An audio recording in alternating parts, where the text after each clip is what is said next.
Olá, tudo bem? Hoje a nossa conversa é sobre os africanos, que assim como os indígenas, né, como a gente já falou bastante sobre o povo indígena, eles foram forçados a trabalhar como escravos quando os portugueses chegaram ao Brasil. Mas eles resistiram bravamente, fugiram também para o interior do país. E essa escravidão não aconteceu por muito tempo, né, por causa dessa resistência. Mas os portugueses precisavam de mão de obra para trabalhar principalmente nos engenhos de açúcar. Então eles começaram a trazer para cá os negros da África. Então eles pegavam forçadamente essas pessoas lá na África, colocavam nos navios negreiros, que faziam lá, eles faziam uma viagem muito difícil, porque eles ficavam no porão dos navios, amontoados mesmo, né, porque não tinha espaço para todos. Eles eram separados dos seus familiares, recebiam pouca comida, ficavam num ambiente muito sujo, porque as necessidades físicas eles acabavam tendo que fazer ali mesmo, né? Então muitos ficavam doentes e morriam dentro do próprio navio, nem chegavam até o Brasil, né? Mas os que chegavam, eles eram vendidos como se fossem uma mercadoria mesmo. Então eles eram vendidos como um objeto para esses senhores de engenho e eram levados para o trabalho forçado. Então, lá nessas fazendas, eles eram obrigados a trabalhar na cana de açúcar e aqueles que resistiam, eles batiam, chicoteavam, castigavam. Então, eles recebiam muitos castigos físicos, além de já ter sofrido com essa viagem, além de já ter sido separado dos seus familiares. Então, assim como os indígenas, eles também se revoltavam e fugiam, exatamente por esses motivos, então, por estarem sendo castigados, por terem que ser forçados a trabalhar, por estarem longe dos seus familiares. Então, tudo isso era mais do que motivo de sobra, né, para eles fugirem. Então, eles fugiam, iam também para lugares bem escondidos no meio da floresta, longe para o interior do país. E aí lá eles se encontravam. Esses escravos fugitivos acabavam formando pequenas comunidades nesses lugares afastados.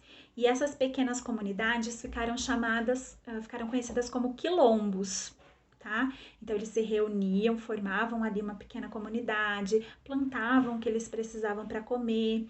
E aí esses lugares, esses quilombos foram ficando conhecidos entre os escravos, né? Nas senzalas onde eles ficavam dormiam, né, e onde eles ficavam, eles conversavam sobre isso. Então, os escravos foram buscando essa fuga para que eles pudessem viver livres nesses quilombos. Então, os quilombos eles serviam para isso, para que eles tivessem a liberdade. Por mais que não fosse uma liberdade completa, né?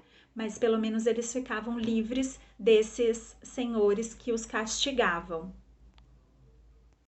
Após a abolição da escravatura, então, quando os escravos foram libertados, né, dessa escravidão, eles não tinham para onde ir, porque o país de origem deles era muito longe, né? Então, eles começaram a viver nesses quilombos. Então, esses quilombos viraram de fato comunidades, que ficaram conhecidas como comunidades quilombolas, e esses ex-escravos se estabeleceram lá e formaram suas vidas, suas famílias, começaram a viver nessas comunidades. Muitas dessas comunidades existem até hoje no Brasil. Então, ex-escravos e suas famílias que foram sendo formadas ao longo desses anos, até hoje ainda vivem em algumas dessas comunidades. Elas existem até hoje. Aqui no Brasil, no nosso estado, no Brasil tem muitas, mas no nosso estado também a gente tem ainda algumas dessas comunidades que existem aqui. Na verdade, elas são uma, duas, três, quatro, cinco, seis. Nós temos 6 comunidades quilombolas que existem só no estado de São Paulo, tá? E no livro de História, na página 62, vocês vão poder conferir todas as outras comunidades quilombolas que existem ainda hoje, tá? É claro que nessas comunidades hoje em dia não vivem só ex-escravos, mas vivem as famílias que se formaram desde aquela época nesses lugares.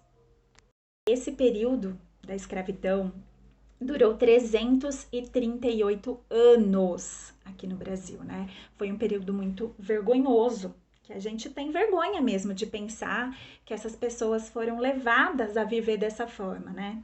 Então, esse período durou todo esse tempo, 338 anos, e a libertação dos escravos só acabou mesmo definitivamente no ano de 1888, com a assinatura da Lei Áurea, que foi a lei que proibia a escravidão.